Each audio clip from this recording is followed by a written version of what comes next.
What are those lights in the sky? Normally, there is a logical answer. Man-made objects, such as aircraft, satellites and spacecraft. Celestial objects, like stars and planets, and meteors and comets. What if there is no easy answer? What if the light remains unidentified? What happens then?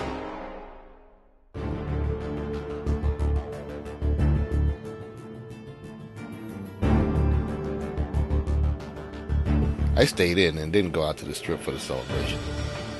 I watched the fireworks from my hotel room. I could see the strip from my main window. Contemplating the new year, I stared out of the window, looking toward the stars that twinkled over the city. I noticed a light amongst the stars, which at first I thought was a celestial body, but being familiar with the sky, I knew the light was in the wrong location to be a star or planet, especially one that bright. Then the light intensified for a few seconds, then dimmed down to the intensity of the normal stars around it. From a standstill, it zoomed to the right and then disappeared. I struggled to find out what it was. I knew it wasn't a plane. Planes don't do that. A short time later, I went to bed. The strange light was still on my mind.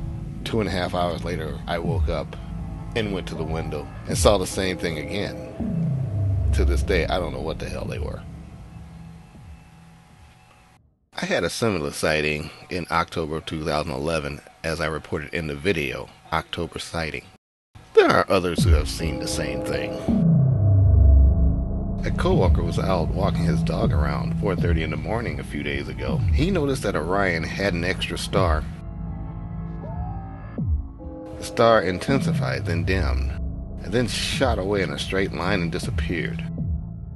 The way he described it to me was exactly like what I saw in Vegas and in October of 2011.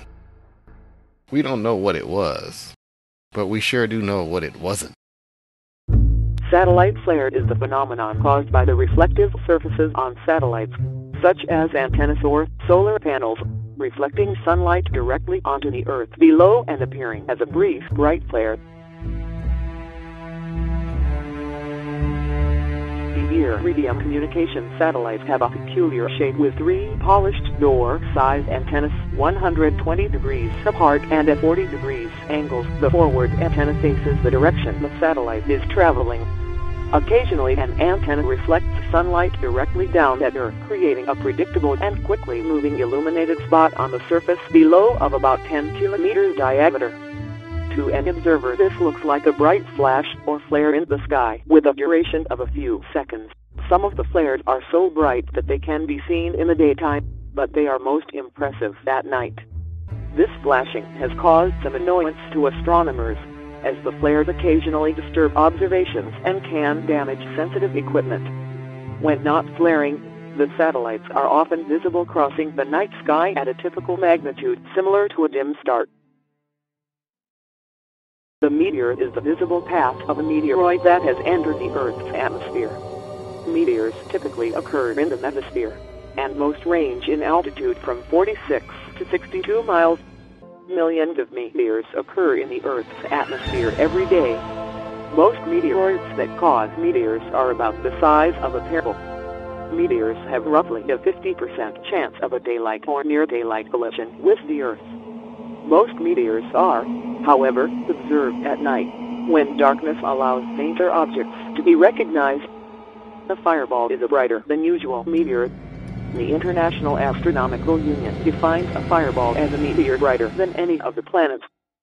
None of these explanations produces objects that hover, then from a standstill, zoom off in any direction at a high rate of speed. What was it?